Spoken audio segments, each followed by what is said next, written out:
معتقدن که باید درس خوند. بعضیا میگن نه بابا درس به چه درد میخوره، برو به یه کار. بعضیا میگن یه حرفه یاد بگیر، بعضیا میگن بذار تو کار بازار. هر کی یه نظری داره طبق شرایط زندگی خودش. پس به حرف هیچ کس گوش نده. به حرف خودت فقط گوش کن. حتی به حرف خانوادت. کاری رو که فکر میکنی از نظرت اون لحظه درست انجام بده.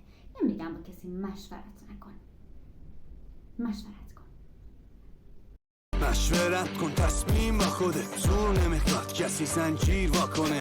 هر کسی طبق شرایط خودش یه سری تصمیمات میگیره و شما نیازی نیست که شما با همون تصمیمات پیش برید. شما تصمیمات خودتون رو بگیرید، طبق شرایط خودتون عمل بکنین. اگه درس خوبه یا اگه درس بده یا اگه کار کردن خوبه یا اگه خوب نیست، همه چی به شرایط شما برمیگرده. همه چی به موقعیت خانوادگی شما برمیگرده. اینکه شما چطور میتونین با این موقعیت خانوادگی پیش برید. داریم پزشکا، دندون پزشکا یا حتی پردرآمدترین رشته هایی رو درس خوندن که چون بنیه و ریشه مالی خوبی نداشتن نتونستن مثل آدمایی که درآمدهای مولتی میلیاردی دارن درآمد داشته باشن. داریم مهندسایی که بیش از حد پول دارن، حتی تو کشور خودمون با تحصیلات، ولی چون ریشه مالی قوی داشتن.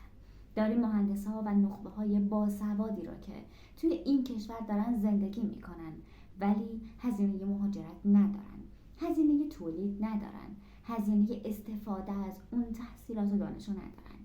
داریم آدمایی که درس رو رها کردن برای اینکه به پول بیشتری برسن، پولی بیشتر از درس خوندن، ولی به اون چیزی که میخواستن نرسیدن. شاید رو سراشیبی افتادن. نمیشه تصمیم گرفت. نمیشه گفت فلان کار قطعاً درسته. کاری رو انجام بده که اون لحظه فکر میکنی درسته. کاری رو پیش ببر که فکر میکنی از نظرت توی شرایط تو قطعاً جوابه. درست یا غلط بودنش توی آینده مشخص میشه و قطعاً تو از اینکه کاری رو برای خودت و زندگی شخصی خودت انجام دادی راضی خواهی بود.